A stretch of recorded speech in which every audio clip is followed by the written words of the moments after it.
Smoking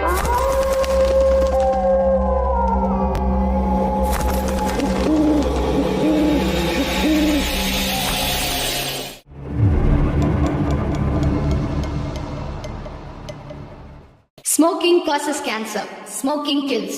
புகைப்பிடித்தல் புற்றுநோயை உண்டாக்கும் மற்றும் உயிரை கொல்லும். Consumption of alcohol is injurious to health. மது அருந்துதல் உடல் நலத்திற்கு கேடு. Be safe. Don't drink and drive. பாதுகாப்பாக இருப்பீர். மது அருந்திவிட்டு வாகனம் ஓட்டாதீர். ஹலோ நண்பர்களே, அனைவருக்கும் வணக்கம். நம்ம இன்னைக்கு பார்க்க போற சம்பவத்தை பார்க்கறதுக்கு முன்னாடி உங்ககிட்ட ஒரு விஷயத்த சொல்லிடலாம் அப்படின்னு இருக்கிறேன். நம்மளுடைய புதிய அமானுஷ கதைகள் சேனலுக்கு வரக்கூடிய அனைத்து நபர்களுக்கும் என்னுடைய அன்பார்ந்த நன்றிகள். நம்மளுடைய புதிய அமானுஷ கதைகள் சேனலை நிறைய பேர் சப்ஸ்கிரைப் பண்ணாம வீடியோ பார்த்துட்டு இருக்கீங்க. தயவு செய்து சப்ஸ்கிரைப் பண்ணிக்கிட்டு வீடியோவும் பார்த்துருங்க.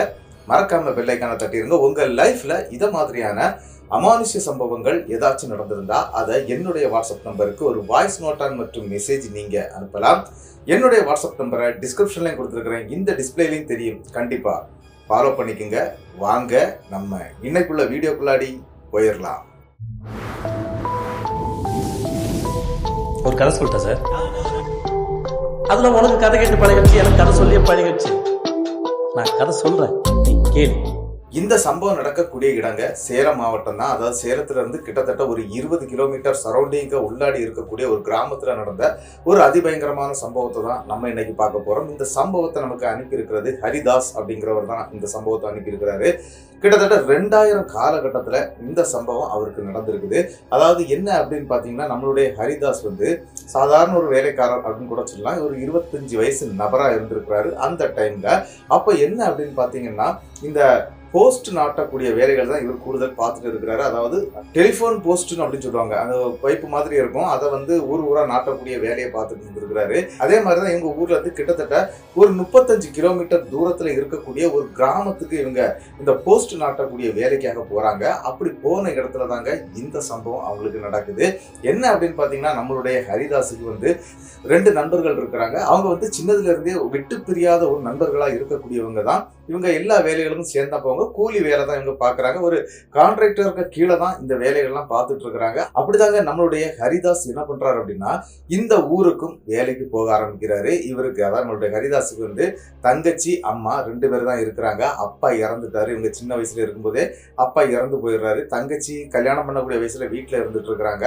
அம்மா பக்கத்துல இருக்கக்கூடிய ஒரு பெரிய வீட்டுல, அதாவது வீட்டு வேலை பார்ப்பாங்க இல்லையா, அந்த மாதிரி வேலை பார்த்துட்டு இருக்கிறாங்க. இப்படி அவங்களுடைய குடும்பம் ரன் பண்றதே ரொம்ப கஷ்டமான ஒரு சூழ்நிலைன்னு கூட சொல்லலாங்க. அப்படி இருக்கக்கூடிய அந்த காலகட்டத்துல தான் இந்த சம்பவம் நடக்குதுங்க. என்ன அப்படின்னு பாத்தீங்கன்னா, இந்த பக்கத்துல இருக்கக்கூடிய ஊருக்கு இவங்க போஸ்ட் நாட்ட போறாங்க. இவங்களுடைய பிழைப்பு இப்படி இருக்கவே இவங்களுக்கு தங்குறதுக்கெல்லாம் அங்க எந்த வசதியும் கிடையாதுங்க. அதாவது இந்த மாதிரி போறாங்க இல்லையா, அங்கங்க இருக்கக்கூடிய அந்த ஸ்ட்ரீட் பக்கத்துல இருக்கக்கூடிய பஸ் ஸ்டாப் இருக்கும் பாத்தீங்களா, ஸ்ட்ரீட் பக்கத்துல இருக்கக்கூடிய பஸ் ஸ்டாப்ல தான் இவங்க தங்குறது தூங்குறது எல்லாமே பண்ணக்கூடிய வழக்கங்க. அதாவது பக்கத்துலேயே தான் கம்மாக்கரை ஆத்தங்கரை பக்கமாக இருக்கக்கூடிய பஸ் ஸ்டாப்புகள் இருக்கும். இந்த பழைய இந்த காங்கிரீட் வார்க்கப்பட்ட பஸ் ஸ்டாப்புகள் இருக்கும். அந்த ஸ்டாப்ல தான் இவங்க படுத்து தூங்குறது, மறுநாள் வேலையை செய்யறது. கிட்டத்தட்ட ஒரு ஏரியாக்குள்ள போறாங்க அப்படின்னா ஒரு 5 நாள் 7 நாள் இந்த மாதிரி வேலை இருக்கும். செய்து முடிச்சுட்டு வீட்டுக்கு வந்துருவாங்க. இவங்களுக்கு கான்ட்ராக்ட் மாதிரி தாங்க சம்பளம் கொடுக்கப்படுது. அதனால இவங்க அதை கவலைப்படுறது கிடையாது. அப்படிதாங்க இந்த ஊருக்குள்ளையும் நம்மளுடைய ஹரிதாஸ் அவருடைய 2 நண்பர்களும் போறாங்க. அப்படி போறவங்க அன்னைக்குள்ள பகல் வேலைகள்லாம் முடிக்கிறாங்க. அப்படி முடிச்சுக்கிட்டு நைட்டு சாப்பாடெல்லாம் முடிச்சுக்கிட்டு, இவங்க சரக்கடிக்கக்கூடிய எந்த பழக்கம் இவங்க கையில கிடையாது. ஏன்னா கஷ்டப்படக்கூடிய ஃபேமிலி அப்படிங்கிறதுனால சரக்குன்னு அடிக்கிறது கிடையாதுங்க. இவங்க ரொம்ப நீட்டான பசங்கன்னு கூட சொல்லுவாங்க. நம்மளுடைய ஹரிதாஸ் என்ன பண்றாங்க அப்படின்னா, இவங்க 3 பேருமே அந்த ஊர்ல இருக்கக்கூடிய ஒரு பஸ் ஸ்டாப்ல தாங்க அவங்களுடைய துணிமணிகள் எல்லாத்தையும் வச்சுட்டு அதிலே தலைக்க மாட்டில் வச்சுட்டு படுக்கக்கூடிய ஒரு பழக்கம். அந்த மாதிரி அங்கேயும் தூங்கவும் ஆரம்பிக்கிறாங்க. கிட்டத்தட்ட நள்ளிரவு ஒரு 1-1:30 மணி இருக்குங்க. அந்த நேரத்துக்கு அந்த பஸ் ஸ்டாப்புக்கு ஒரு அழகான பெண் ஒண்ணு அப்படின்னு நடந்து வருதுங்க. அந்த பஸ் ஸ்டாப்ல நிக்குதுங்க. இவரும் எழும்பி பார்க்கிறார். நம்மளுடைய ஹரிதாஸ் தான் ஃபர்ஸ்ட் எழும்புறாரு. எழும்பி என்னடா இந்த நேரத்துல இந்த பஸ் ஸ்டாப்ல இந்த பொண்ணு நிக்குது, இங்க 6 மணிக்கு மேல பஸ் வந்ததை நான் பார்த்தது இல்லையே, அதாவது போய் 2 நாளுகிட்ட ஆயிடுச்சு அப்படிங்கிற மாதிரி தான் சொல்லியிருக்கிறாரு. 3வது நாள் தான் இது நடக்குது. அப்படி அந்த இடத்துல இவங்க படுத்திருக்கும் போது அந்த பெண் நிக்கிறாங்க. என்னடா இது ஒரு பொண்ணு நிக்குது, இது எதுக்கு இங்க நிக்குது, 2 நாள் இல்ல இன்னைக்கு வந்திருக்குதே, யாரு என்னவா இருக்கும் அப்படின்னு சொல்லிக்கிட்டு நம்மளுடைய ஹரிதாஸ் எரிஞ்சு உட்கார்ந்து இருக்கிறாரு. ஏன்னா ஒரு பெண் எல்லாம் நிக்கிறாங்க, இவங்க 3 பசங்க படுத்திருக்கிறாங்க. சரின்னு சொல்லி பக்கத்துல படுத்திருக்கக்கூடிய தன்னுடைய நண்பர்களை எடுப்பதுக்கு முயற்சி பண்றாரு. ஆனா அவங்க 2 பேரும் பயங்கரமான தூக்கத்துல இருக்கிறாங்க. இவர் கை வீசி தட்டின உடனே போடா போடா அப்படின்னு சொல்லிட்டு விரட்டுறாங்க. சரி என்ன ஏது அப்படின்னு சொல்லி கேட்கலாம் அப்படின்னு நினைக்கும் போது அந்த பெண் வந்து அழுதுகிட்டே நிக்கிறாங்க. என்னடா இது, இந்த பொண்ணு வேற அழுதுகிட்டு வேற நிக்குதே, என்னம்மா, எந்த ஊருமா, எங்கம்மா போறதுக்காக வந்திருக்கீங்க அப்படிங்கறது மாதிரி நம்மளுடைய ஹரிதாசன் கேட்கிறாரு. அந்த பெண் எதுக்குமே பேச்சு கொடுக்காம அப்படின்னு அழுதுகிட்டே இருக்குதுங்க. எதுக்குமா அழுற, எந்த ஊருமா நீ அப்படிங்கிற மறுபடியும் கேட்கிறாருங்க. ஆனா அந்த பெண் வந்து நான் வீட்டில் சண்டை போட்டுட்டேன் அப்படிங்கிற மாதிரி ஒரு பதில் சொல்லுதுங்க. வீட்டில் சண்டை போட்டுட்டேன், என் ஹஸ்பண்டுக்கு எனக்கு சண்டை, நான் அதனால தான் எங்கள் அம்மா வீட்டுக்கு போகிறேன். இங்கேருந்து கிட்டத்தட்ட ஒரு 20 கிலோமீட்டரில் வந்து என்னுடைய அம்மா வீடு இருக்குது, நான் அங்கே போகிறேன் அப்படின்னு அழுதுகிட்டே இருக்குது. கல்யாணம் ஆகி எவ்வளோ நாளுமா ஆச்சு அப்படிங்கிறப்போ 3 மாதம் தான் ஆச்சுது அப்படின்னு அந்த பெண் சொல்கிறாங்க. இந்த இடத்துல அவர் சரிம்மா இதெல்லாம் இருக்கத்தான் செய்யும், எனக்கும் உன்ன மாதிரி ஒரு தங்கச்சி இருக்காங்க, வீட்டில் இருக்கிறாங்க, அவங்களும் கல்யாணம் பண்ணி கொடுத்து அந்த மாதிரி சண்டை சச்சரவெல்லாம் வரதாமா செய்யும், இதெல்லாம் பொறுத்து போகணும், வீட்டுகளுக்கு கொண்டு போகக்கூடாது, அதாவது அம்மா கிட்ட கொண்டு போய் இந்த கஷ்டத்தை இறக்கக்கூடாது அப்படிங்கிறது மாதிரி அந்த இடத்துல புத்திமதி சொல்ல ஆரம்பிக்கிறாரு நம்மளுடைய ஹரி. அப்படி சொல்ல ஆரம்பிச்ச பிறகு அந்த பெண் கொஞ்ச நேரத்துல ஒரு 20 நிமிஷம் போயிருந்தோம் இவங்க பேசி அதன் பிறகு சரி எனக்கு வீட்டுக்கு போன எனக்கு பயமா இருக்குது, எனக்கு கொண்டு விடுவீங்களா அண்ணே அப்படின்னு சொல்லி கேட்குதுங்க. சரி அண்ணேன்னு கூப்பிட்டுருச்சா, சரி நான் வாரமா கொண்டு விடுறேன், என்னுடைய நண்பர்கள் தான் படுத்திருக்காங்க, அவங்களே நான் கூட கூட்டிட்டு வர்றேன்னு சொல்லிட்டு 2 பேரும் மறுபடியும் எழுப்புறாரு. 2 பேருமே எந்திக்கலைங்க. என்னடா இது 2 பேருமே நல்லா தூங்குறாங்களே அப்படின்னு சொல்லிட்டு சரிம்மா நான் மட்டும் வர்றேன், உன்னுடைய வீடு இருக்கக்கூடிய பகுதியை காட்டு அப்படின்னு சொன்னா ஒரு 100 மீட்டர் போன உடனே ஒரு கம்மாக்கரை, அதாவது ஒரு சின்ன ஆறு ஒன்று ஓடுதுங்க, ஒரு 20 அடி வீதியில பெரிய ஒரு ஆறு ஓடுதுன்னு சொல்லலாம். அப்படி அந்த ஆத்தங்கரைக்கு கிட்ட இவங்களை கூட்டிட்டு போகுதுங்க. அந்த பெண் முன்னாடி நடக்குது, இந்த இடத்துல இவர் பின்னாடி நடக்கிறாருங்க. நடந்துக்கிட்டு எந்த இடமா எங்க இருக்கு, வாங்கண்ணே வாங்கண்ணேன்னு சொல்லி கூட்டிகிட்டே போகுதுங்க. கரெக்டா கம்மாக்கரைக்கிட்ட போனோன்னே அந்த பெண் சொல்லுது, இந்த ஆத்துக்குள்ளோட இறங்கிதாமே எனக்கு வீட்டுக்கு போகணும் அப்படின்னு சொல்லுதுங்க. என்னமா சொல்ற, நீ வரும்போது அந்த மாதிரி உன்னுடைய ட்ரெஸ் வந்து நனையவோ செய்யல, அதாவது என்ன அப்படின்னா தண்ணீர் பட்டிருந்தா நனைஞ்சிருக்கும் இல்லையா, ஆனா நனையாம தானே இருந்தது, இப்ப இங்கோடி போகணும் அப்படின்னு சொல்ற, அதாவது இந்த ஆத்துக்குள்ளோடி போகணும்னு சொல்றியம்மா அப்படின்னு சொல்லும்போது, இல்லனே அப்படியே சுத்தி போனா எங்க வீட்டுக்கு 2 கிலோமீட்டர்னே, இதுனா வெறும் 200-300 மீட்டர் தானே வரும், இது கொஞ்சம் பேக் சைடு வழி, நான் இந்த விளையாட்டு வராமல் ஃபர்ஸ்ட் அப்படி சுத்திக்கிட்டு வந்தேன், ஆனா இப்ப போகும்போது இப்படி போயிடலானே அப்படின்னு சொல்லுது. இவருக்கு ஒன்றும் புரியல. சரி அந்த பொண்ணுக்கு தெரிஞ்ச இடம் இல்லையா, அதனால ஓகே போகலாம் அப்படின்னு சொல்லிக்கிட்டு இந்த பெண்ணுக்கு பின்னால இவர் போகவும் ஆரம்பிக்கிறாருங்க. கரெக்டா என்ன நடக்குது அப்படின்னு பாத்தீங்கன்னா, ஆத்துக்குள்ளாடி அந்த பெண் இறங்கவும் செய்திடுறாங்க. கிட்டத்தட்ட ஒரு 10 அடி போகும்போது இவர் ஆத்துக்குள்ள இறங்கிறதுக்கு அப்படி நடுங்கிட்டே நிற்கிறாருங்க. நல்ல குளிரா இருக்கக்கூடிய டைம் வேற, அவருக்கு இறங்குறதுக்கே மடியா இருக்குது. இருந்தாலும் சரி போவோம்னு சொல்லிக்கிட்டு காலை எடுத்து தண்ணீர்ல வைக்கிறாருங்க. வச்ச அடுத்த செகண்டுங்க அந்த பெண்ணுடைய முகம் வந்து கோரை முகமாட்டம் மாறுதுங்க. அப்படி ஒரு முகம்லாம் வெடிச்சு கீறி ஒரு மாதிரி ரத்த கலருக்கு அந்த முகம் மாறி அப்படியே இவரை திரும்பி பார்க்குதுங்க. பார்த்ததும் தான் உண்டு, அரண்டுறாரு. எம்மா எம்மான்னு கூப்பிடுறாரு, வாடா என் கூட வாடா அப்படின்னு சொல்லிக்கிட்டு ஒரு பயங்கரமான சத்தத்தை எழுப்புதுங்க. இவர் பயத்தில் அங்கிருந்து ஓடுறதுக்காக திரும்ப தாங்க செய்கிறாரு. இவருடைய காலை வந்து யாரோ பிடிச்சி அந்த தரையோட வச்சிருக்காங்க. அவரால் ஓடவே முடியலை. அலறாரு, கத்துறாரு, என்னெல்லாமோ பண்ணி பார்க்குறாரு. அவருக்கு அந்த இடத்த விட்டு நவளவே முடியலைங்க. இவர் போடக்கூடிய சத்தம் பயங்கரமா இருக்குது. ஏன்னா இவருடைய கால் அதை பிடிக்கும்போது அவருடைய கால்கள் வந்து இந்த நெருப்பு பட்டு எரியும் இல்லையா, அந்த மாதிரி வலிக்க ஆரம்பிக்குதுங்க. என்னை விட்டுருன்னு சொல்லிட்டு பயங்கரமா இவர் கத்த ஆரம்பிச்சார். இவருக்கு புரிஞ்சிடுச்சு இது பெண் இல்லை, ஏதோ ஒரு பேய் அப்படின்னு சொல்லி பிடிச்சு தண்ணிக்குள்ள இழுக்குதுங்க. இழுத்து உள்ள கொண்டு போயிருது.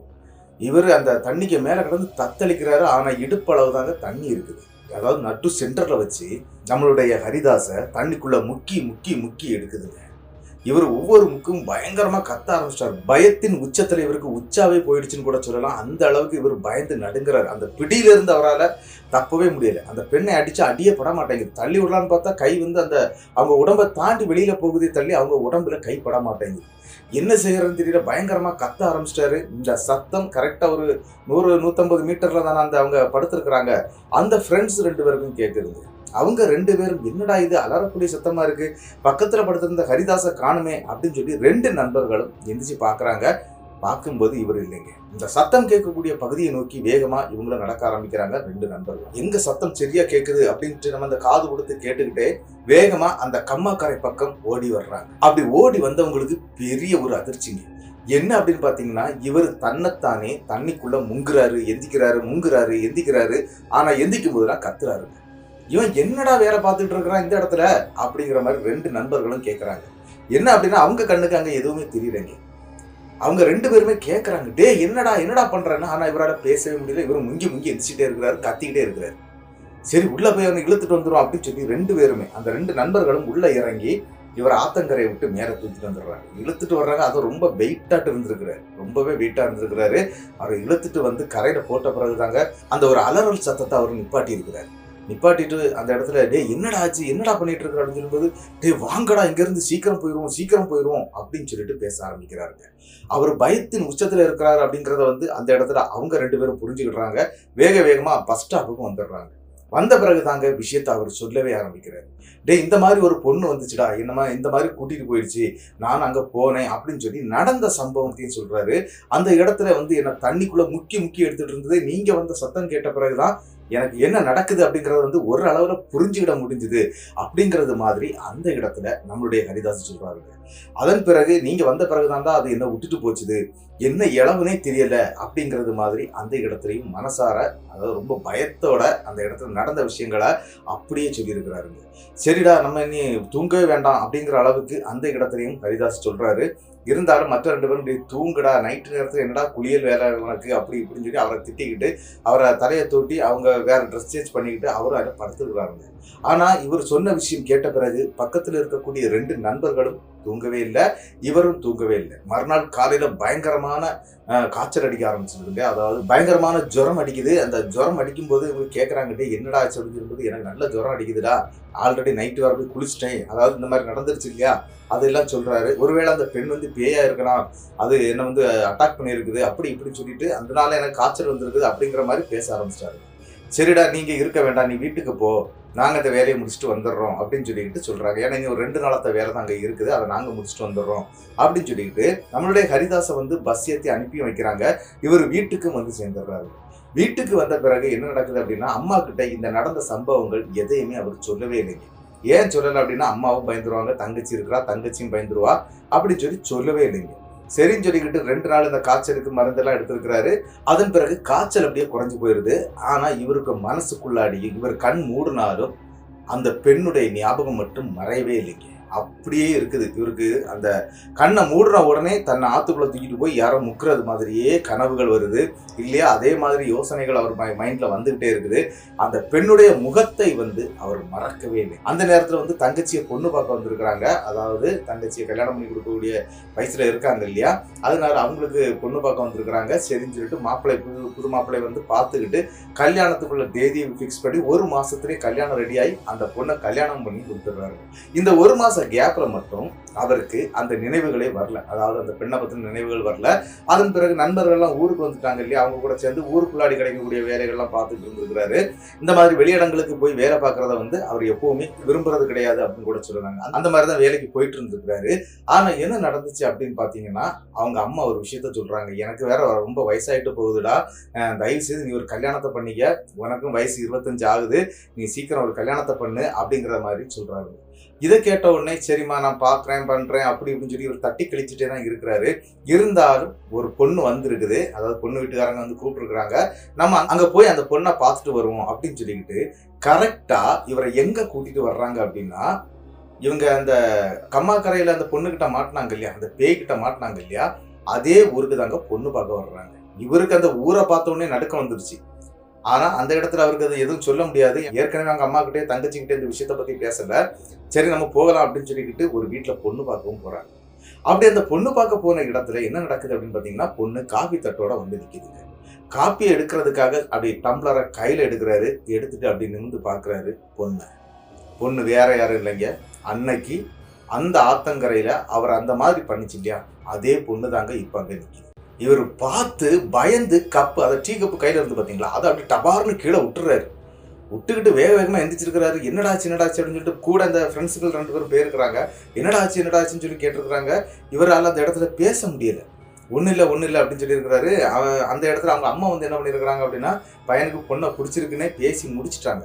இவரும் வெளியே வந்துடுறாரு. வெளியே வந்த பிறகு 2 நண்பர்களும் கேட்குறாங்க, ஏன்டா இந்த மாதிரி பண்ண, டீ கிளாஸ் எதுண்டா கீழே போட்டா அப்படின்னு சொல்லும்போது, டேய் அன்னைக்கு இதே ஊர்ல தானடா நம்ம வேலைக்கு வந்தோம், இந்த ஊர்ல தானடா நான் அந்த பொண்ணை பார்த்தேன், அதாவது என்ன அந்த தண்ணீரை முக்கி கொல்ல பார்த்துச்சு இல்லையா, அதே பொண்ணு தான்டா இப்ப இங்க அந்த பெண் கோலத்துல நிக்குது அப்படின்னு சொல்லுவாருங்க. இவங்க 2 பேருக்குமே அப்படியே அள்ளு விட்டுருது. என்னடா சொல்ற, அது பேய்டா, இது பொண்ணுடா, அவங்க வீட்டுல பெத்து வளர்த்து வச்சிருக்கிறாங்க, பொண்ணுடா அப்படின்னு சொல்றாங்க. ஆனா இவருக்கு வந்து கை கால் ஆட்டம் கொடுத்துருச்சுங்க. அங்க வச்சு இந்த பெண்ணை பார்த்துருந்து இவருக்கு பயம்.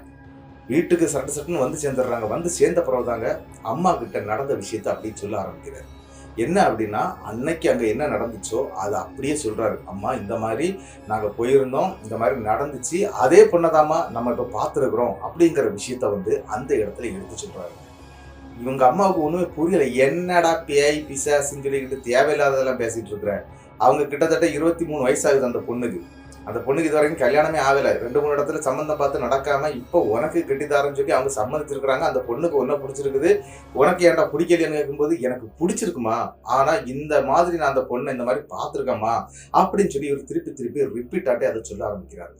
ஆனா அந்த இடத்துல இவர் வந்து அதை பெருசா எடுத்துக்கலன்னு கூட சொல்லலாம். யார் அந்த இடத்துல இந்த விஷயத்த அவங்க அம்மா பெருசா எடுத்துக்கல, அப்படியே விட்டுறாங்க. ஒன்றும் இல்லடா, கல்யாணம் ஆயிட்டுனா எல்லாம் சரியாயிடும் அப்படிங்கிற மாதிரி பேச்சை அப்படியே கொண்டு போயிடுறாங்க. ஆனா நம்மளுடைய ஹரிதாஸுக்கு வந்து அந்த பெண்ணை வந்து பார்க்கணும் பேசணும்னு எந்த எண்ணமும் இல்லைங்க. ஆல்ரெடி அவர் நல்லா பயந்துட்டார் இல்லையா, அதனால பார்க்கணும் பேசணும்னு எந்த எண்ணமுமே இல்லை, அப்படியே விட்டுறாருங்க. சரின்னு சொல்லி ஒரே மாசத்துல கல்யாணமும் ரெடி ஆயிருதுங்க. கல்யாணம் ஆகி பொண்ணையும் வீட்டுக்கே கூட்டிட்டு வந்துடுறாரு. அவர் தாலி கட்டும் போது வரைக்கும் அந்த பொண்ணுக்கு முகத்தையே பார்த்து பயந்து தாங்க கட்டி இருக்கிறாரு. ஆல்ரெடி கல்யாணம் பண்ணி வீட்டுக்கும் கூட்டிட்டு வந்துடுறாரு. ஆனா என்ன நடக்குது அப்படின்னு பாத்தீங்கன்னா, அந்த பொண்ணு கிட்ட நடந்த விஷயத்த அப்படியே எடுத்து சொல்றாருங்க நம்மளுடைய ஹரிதாஸ். இந்த மாதிரி உன்னுடைய ஊருக்குள்ள நான் வேலைக்கு வந்திருந்தேன், அந்த டைம்ல எனக்கு இப்படி ஒரு சம்பவம் உங்க ஊருக்குள்ளாடி நடந்துச்சு அப்படின்னு சொன்னோன்னா அந்த பொண்ணு ஒரு வார்த்தை கேக்குதுங்க. ஓஹோ, கம்மாக்கரையில மாட்டிக்கிட்டீங்களா, அந்த பொண்ணுகிட்ட மாட்டிக்கிட்டீங்களா அப்படின்னு கேக்குதுங்க. இவருக்கு ஒண்ணுமே புரியல.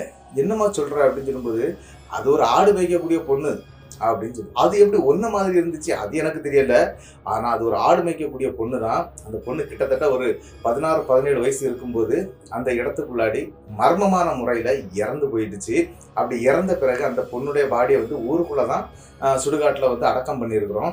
ஆனா அந்த கம்மாக்கரை பக்கம் போகக்கூடிய ஆண்களை வந்து ஏதாவது ஒரு ரூபத்துல, ஒரு பெண் ரூபத்துல வந்து அழகா பேசணும், அவங்களுக்கு எப்படி பிடிக்குமோ அந்த மாதிரி பேசி கூட்டிட்டு போய் தண்ணியில வச்சு கொல்லதுக்கு முயற்சி பண்ணோம். இல்லைன்னா பயமுறுத்தி விடும். இல்லைன்னா என்ன பண்ணும் அப்படின்னா, அவங்க உடம்புக்குள்ள போய், அதாவது உடம்பை அஃபெக்ட் பண்ணிட்டு உள்ள போயிட்டு அது என்ன பண்ணும் அப்படின்னா, தேவையான சாப்பாடு எல்லாம் வாங்கி தின்னுக்கிட்டு அங்க இருக்கக்கூடிய இடத்துல, அதாவது அந்த எந்த வீட்டுக்குள்ள போகுதோ அந்த வீட்டுல இருக்கக்கூடியவங்களெல்லாம் ரொம்பவே தொந்தரவு பண்ணும். தொந்தரவு பண்ண மட்டும் இல்லாம மல்லிப்பூ, பட்டுப்புடவை, அது இதுன்னு என்னுடைய கல்லறையில கொண்டு வைக்கணும்னு சொல்லி அந்த மாதிரி நிறைய பேர் அவங்க ஊர்ல இருந்து பண்ணியிருக்கிறாங்க. அப்படி ஒரு பெரிய விஷயம் எங்க ஊருக்குள்ள இருந்துட்டு இருக்குது அப்படின்னு சொல்லி கல்யாணமாகி வந்த அந்த பெண் சொல்றாங்க. அப்புறம் எப்படி அது உன் முக ஜாடையிலே வந்தது அப்படின்னு சொல்லும்போது, ஊருக்குள்ள இல்லை எந்த முக ஜாடையில வேணாலும் வரதுக்கு வாய்ப்பு இருக்குது, நிறைய பேர் வித்தியாசமா பார்த்துருக்குறாங்க அப்படிங்கிற விஷயங்கள் எல்லாம் அந்த பெண் தாங்க ஃபர்ஸ்ட் நைட் ரூம்ல சொல்லுங்க. இதெல்லாம் கேட்டுக்கிட்டு அவருக்கு ஓஹோ அப்படிதானா, அப்ப நீ அது இல்லை இல்லையா அப்படிங்கிற மாதிரி பேசுறாரு. ஏன்னா இவருக்கு அந்த பயம் உள்ள இருந்துகிட்டே இருந்திருக்குது. அதனால நீ அந்த பொண்ணு இல்லை இல்லையா அப்படின்னு கேட்கிறாரு. ஆமா, நான் அந்த பொண்ணு கிடையாது அப்படின்னு சொல்லிக்கிட்டு இவங்க அன்னைக்கு முதலிரவை கழிச்சிடுறாங்க. மறுநாள் ஆகுதுங்க. இவங்களுக்கு எப்படி அப்படின்னு பார்த்தீங்கன்னா, முதலிரவு முடிஞ்சிட்டு மறுநாள் காலையில வந்து விருந்து வீட்டுக்கு போகும். அதாவது எங்கன்னா, பொண்ணுடைய குடும்பத்துல இருக்கக்கூடிய 2 வீட்டுக்கு போவாங்களாம். அதாவது அந்த பொண்ணுடைய முறை மாமன்களுக்கு வீடு அப்படின்னு சொல்லப்படுது. அப்படி அந்த முறை மாமனுக்கு வீட்டுக்கு, முதல்ல மூத்தவருடைய வீட்டுக்கு வந்து இவங்க போறாங்க. அப்படி போகும்போது அந்த கம்மாக்கரையை தாண்டி தாங்க போகணும். அப்படி போகும்போதே நம்மளுடைய ஹரிதாஸ் வந்து என்ன பண்றாருன்னா, தன்னுடைய மனைவி கிட்ட காட்டி கொடுக்குறாரு.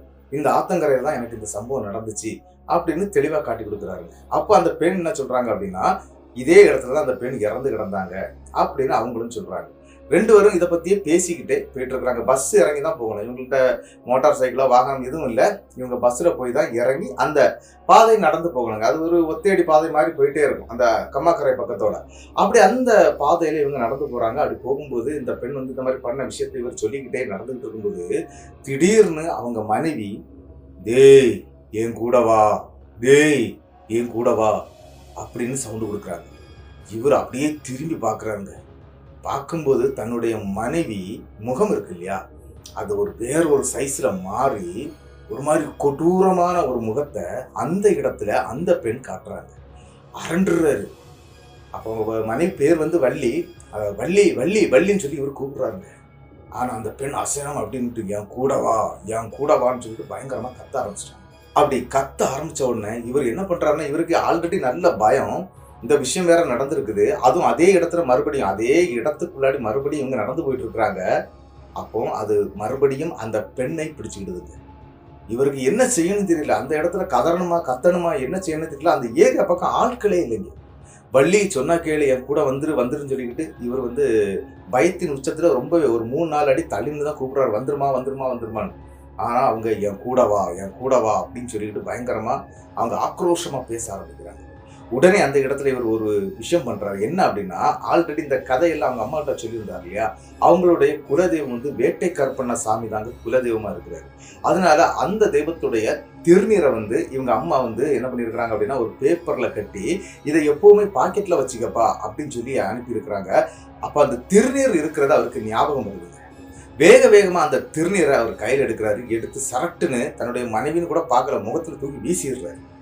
வீசின அடுத்த செகண்ட் பயங்கரமா கத்திக்கிட்டு அந்த இடத்துல கீழே விழுந்து உருண்டது மட்டும் இல்ல, அந்த இடத்துல இருக்கக்கூடிய அந்த சேறு சகதியெல்லாம் அவங்க மேல படக்கூடிய அளவுக்கு அந்த ஆத்துக்குள்ளே உருண்டு போக ஆரம்பிக்கிறாங்க. இவருக்கு என்ன செய்யணும்னு தெரியல, வேகமா இறங்கி குடிக்கிறாருங்க. குடிச்சு அந்த இடத்துல மேல மறுபடியும் தூக்கிட்டே வந்துடுறாரு. தோல்ல போட்டு தன்னுடைய மனைவியை தூக்கிக்கிட்டு கிட்டத்தட்ட அங்கிருந்து ஒரு 300 மீட்டர் தூரம் தான் அந்த ஊருடைய அந்த என்ட்ரன்ஸுக்கு போயிடலாம்.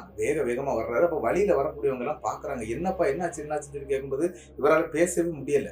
அந்த இடத்துல அங்க இருக்கக்கூடியவங்க எல்லாம் சேர்ந்து அதுக்கு பிறகு ஹெல்ப் பண்ணி தாங்க அந்த பொண்ணை வீட்டுல கொண்டு சேர்க்கிறாங்க. நடந்த விஷயங்கள் அனைத்தையுமே பொண்ணு வீட்டுக்காரங்க கிட்ட அப்படியே சொல்லிடுறாங்க. இதுக்கு முன்னால் அவர் அங்க வந்தது, இந்த மாதிரி நடந்தது, இந்த கதையை நாங்க இதுல பேசிட்டு வந்தது, வந்த நேரத்துல மறுபடியும் இவளுடைய உடம்புக்குள்ள வந்து அது இந்த மாதிரி பண்ணது அப்படிங்கிற விஷயத்த அந்த இடத்துல அவர் பேச ஆரம்பிச்சிடுறாங்க. பேச ஆரம்பிச்ச பிறகு அவங்க சொல்றாங்க, ஒன்றும் இல்லப்பா, நாங்க பாத்துக்கிடுறோம், நீங்க 2 நாள் இங்கே இருங்க, எங்கேயும் போகக்கூடாது அப்படின்னு சொல்லி பொண்ணு வீட்டுக்காரங்க சொல்றாங்க.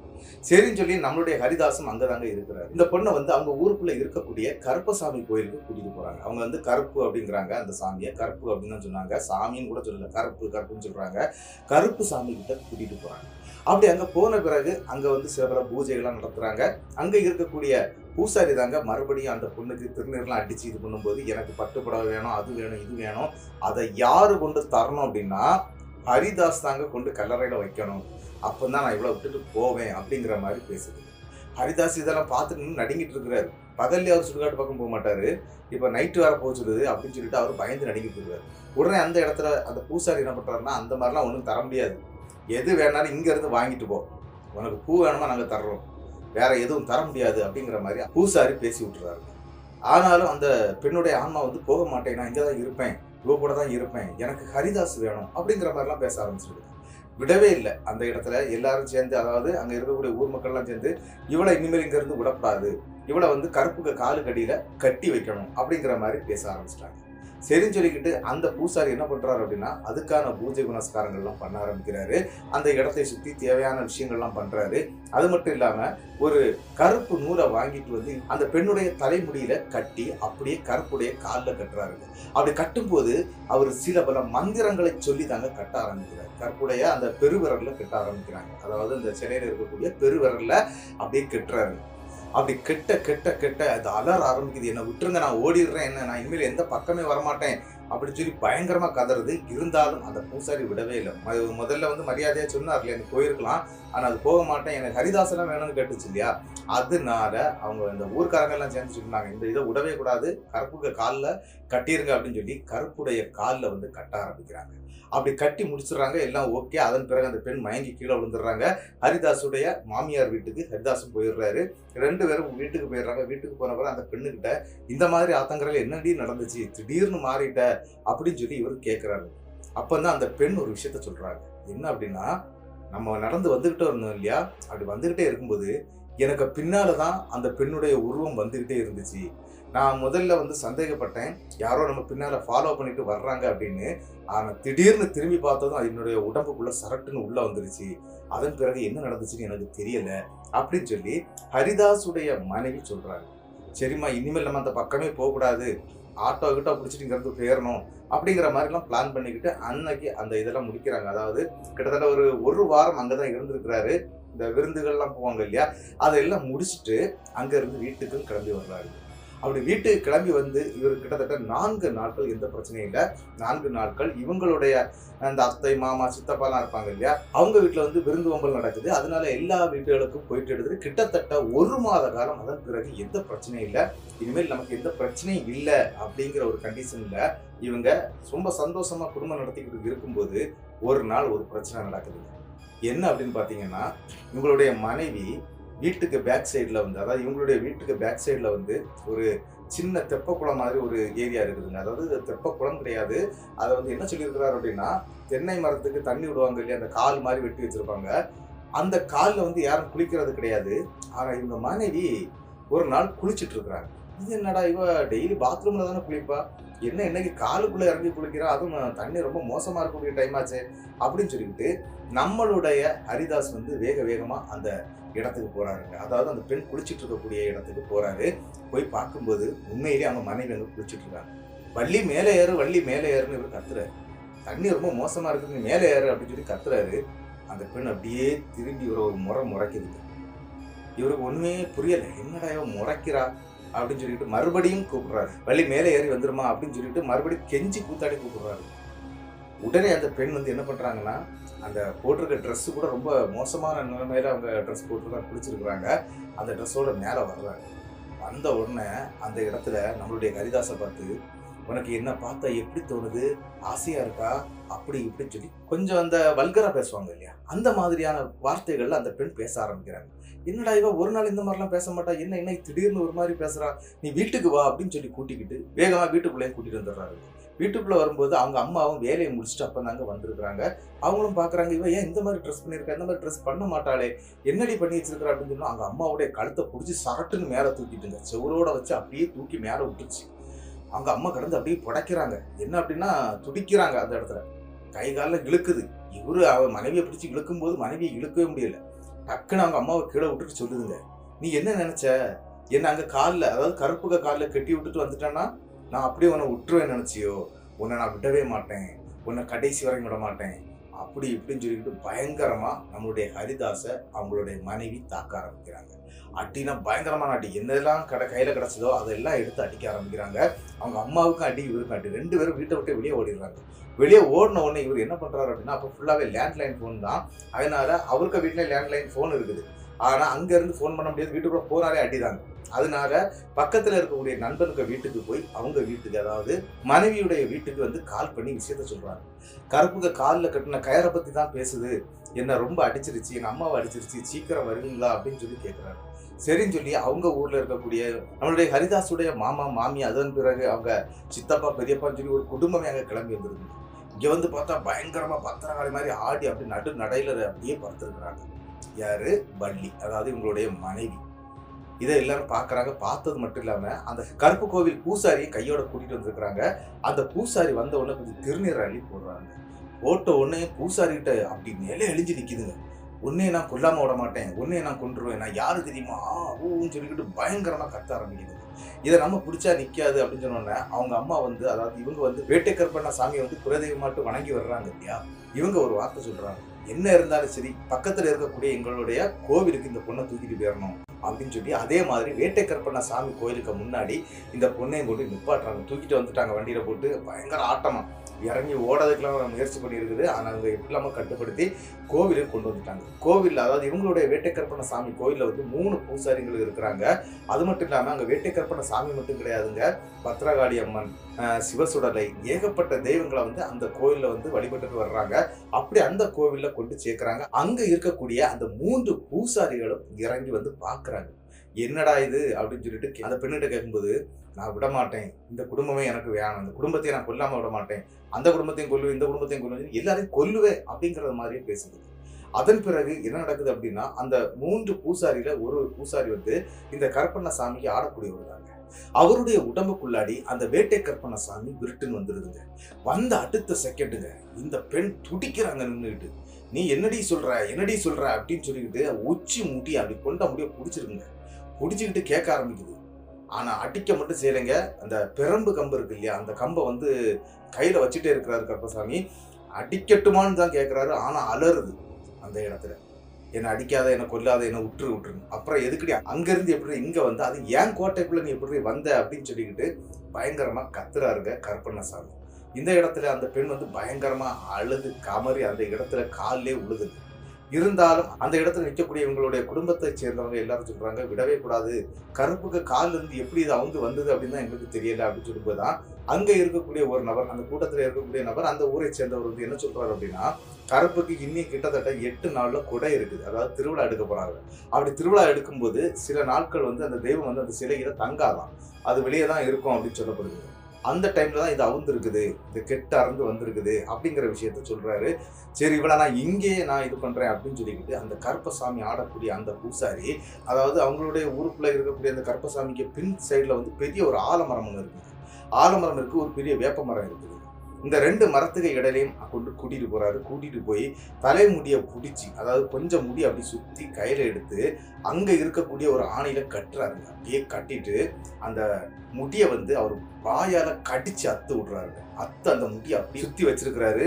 இந்த பெண் மயக்கம் போட்டு விடுறாங்க. விழுந்த பிறகு சாமி வருதுங்க. அந்த பொண்ணை தூக்கிட்டு வாங்க அப்படின்னு சொல்லிக்கிட்டு சாமி கரெக்டா கோயிலுக்கு முன்ன வந்து சொல்லுது. கிட்டத்தட்ட 48 நாள் வந்து இந்த பையனும் இந்த பொண்ணும் சேரவே கூடாது. அப்படி சேர்ந்தாங்க அப்படின்னா இது இங்கேருந்து உருவிட்டு வர்றதுக்கு நிறைய வாய்ப்புகள் இருக்குது. இவங்க 2 பேரையும் தனித்தனியாக அவங்கவுங்க வீட்டில் வைங்க. 48 நாளைக்கு பிறகு எனக்கு ஒரு பலி பூஜை போடுங்க. அதாவது கோவிலில் வந்து பாய்சப்பானை அந்த மாதிரிலாம் போட சொல்கிறாரு. ஒரு பலி பூஜையெல்லாம் போடுங்க. போட்டு முடித்த பிறகு தான் இவங்க 2 பேரும் ஒன்று சேரணும், அதாவது ஒரே வீட்டுக்கு வந்து வாழணும். அந்த வீர கற்பண்ண சாமின்னு வந்து சொல்லிட்டு போயிடுறாரு. சரின்னு சொல்லிக்கிட்டு என்ன நடந்துச்சு அப்படின்னு பார்த்தீங்கன்னா, அவங்க குடும்பத்திலேருந்து வந்திருந்தாங்க இல்லையா, அவங்க வந்து மனைவி வள்ளியை வந்து கூட்டிகிட்டு போயிடுறாங்க. நம்மளுடைய ஹரிதாஸை இங்கே விட்டுட்டு போயிடுறாங்க. ஹரிதாஸும் கிட்டத்தட்ட 1 மாத காலமாகுது, 48 நாளும் கழியுது. அதன் பிறகு தாங்க சாமிகிட்ட வந்து அருள்வாக்கு கேட்டுக்கிட்டு அதன் பிறகு போய் தன்னுடைய மனைவியை கூட்டிட்டு வீட்டுக்கும் வந்திருக்கிறார். அதன் பிறகு அவங்களுடைய லைஃப்ல வந்து இந்த மாதிரி எந்த ஒரு சம்பவம் நடக்கல. ரொம்பவே சந்தோஷமா தன்னுடைய வாழ்க்கையை வாழ்ந்துட்டு இருக்கிறாரு. இப்போ அவருக்கு 2 பிள்ளைங்க இருக்கிறாங்க. எல்லாருக்குமே கல்யாணம் பண்ணக்கூடிய வயசு ஆகுது அப்படிங்கிற மாதிரி சொல்லியிருந்தாரு. அவருடைய லைஃப்ல நடந்த இந்த சம்பவத்தை அப்படியே நான் உங்களுக்கு அதை எடுத்து சொல்லிட்டேன். இந்த சம்பவத்தை அனுப்பி தந்த நம்மளுடைய ஹரிதாஸுக்கு என்னுடைய பெரிய நன்றிகளை நான் சொல்லிக்கிறேன். இந்த சம்பவம் எப்படி இருந்துச்சு அப்படிங்கிறத வந்து மறக்காம கமெண்ட் பாக்ஸ்ல கமெண்ட் பண்ணிட்டு போயிருங்க. இந்த சம்பவம் உங்களுக்கு பிடிச்சிருந்தா உங்களுக்கு தெரியக்கூடிய அனைத்து நபர்களுக்கும் இந்த சம்பவத்தை ஷேர் பண்ணி விட்டுருங்க. அது மட்டும் இல்ல, மறக்காம இந்த வீடியோவுக்கு ஒரு லைக்கை தட்டி விட்டுருங்க. இன்னொரு விஷயங்க, மறக்காம புதுசா வரக்கூடியவங்க சப்ஸ்கிரைப் பட்டனை தட்டிக்கிட்டு பெல் ஐக்கானையும் தட்டிருங்க. அடுத்த வீடியோவில் சந்திக்கும் வரை உங்களிடமிருந்து விடைபெறுவது உங்கள் நாகர்கோவில் நாகராஜன். நன்றி நண்பர்களே.